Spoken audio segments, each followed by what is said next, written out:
All right, chapter 17. First, from Plato himself came Aristotle and Xenocrates, the one of whom founded the Peripatetic sect, the other the Academy, and from Antisthenes, who was chiefly delighted with the patience and endurance recommended in the discourses of Socrates, sprung first the Cynics, afterward the Stoics. Next, from Aristippus, for whom the dissertations on pleasure had greater charms, emanated the Cyrenaic philosophy, which he and his followers maintained in its simplicity. Those who, in our days, measure all things by the standard of pleasure, while they act more modestly in this particular, neither satisfy that dignity which they are far from rejecting, nor adhere to that pleasure which they are inclined to embrace. There were also other sects of philosophers who almost all in general called themselves the followers of Socrates, as those of the Erectrians, Herelians, Megarians, and Pyorians. But these have long since been overthrown and extinguished by their superior arguments of the others. Of those which remain, that philosophy which has undertaken the patronage of pleasure, however true it may appear to some, is very unsuitable for that personage of whom we are forming a conception, and whom we would have to be of authority in public councils, a leader in the administration of government, a consummate master of thought and eloquence, as well in the Senate as in popular assemblies and in public causes.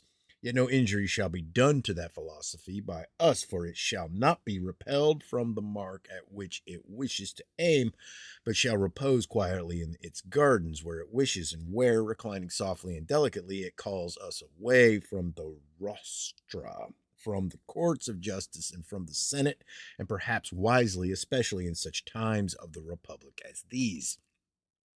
But my present inquiry is not which philosophy is the nearest to truth, but which is the best suited to the orator. Let us therefore dismiss those of this sect without any contumely, for they are well meaning, and as they seem so to themselves happy. Let us only admonish them to keep that maxim of theirs, though it be an eminently true, secret, however, as a mystery. I mean their denial that it is the part of a wise man to concern himself with public affairs. For if they should convince us, and every man of eminent ability, of the truth of that maxim, they will be unable to remain as they especially desire in tranquillity. 18.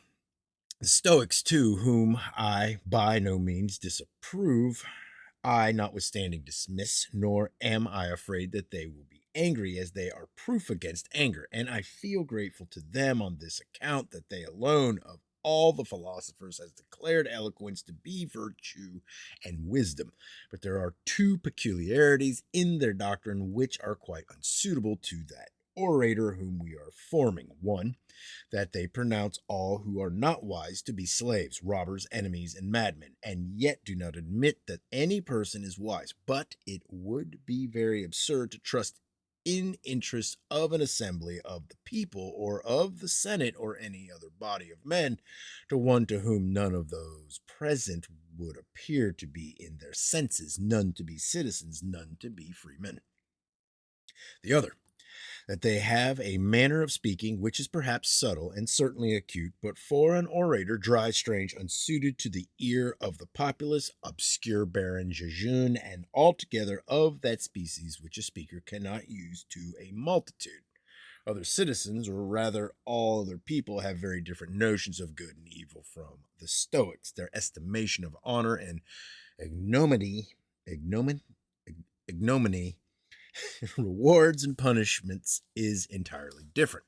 Whether justly or otherwise is nothing to the present occasion. But if we should adopt their notions, we should never be able to expedite any business by speaking. The remaining sects are the peripatetic and the academic. Though of the academics, notwithstanding there is but one name, there are two distinct systems of opinion.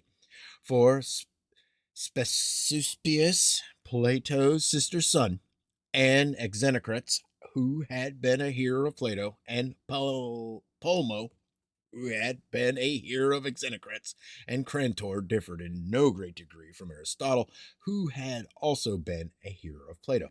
In copiousness and variety of direction, however, they were perhaps unequal to him.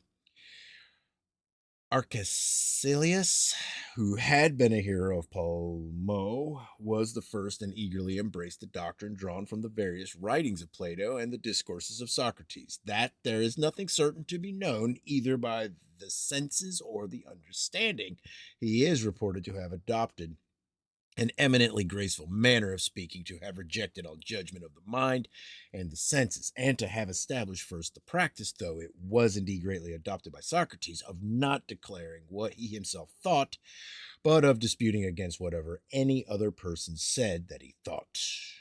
Hence, the new academy derived its origin, in which Carneades distinguished himself by a quickness of wit that was in a manner divine, and peculiar force of eloquence.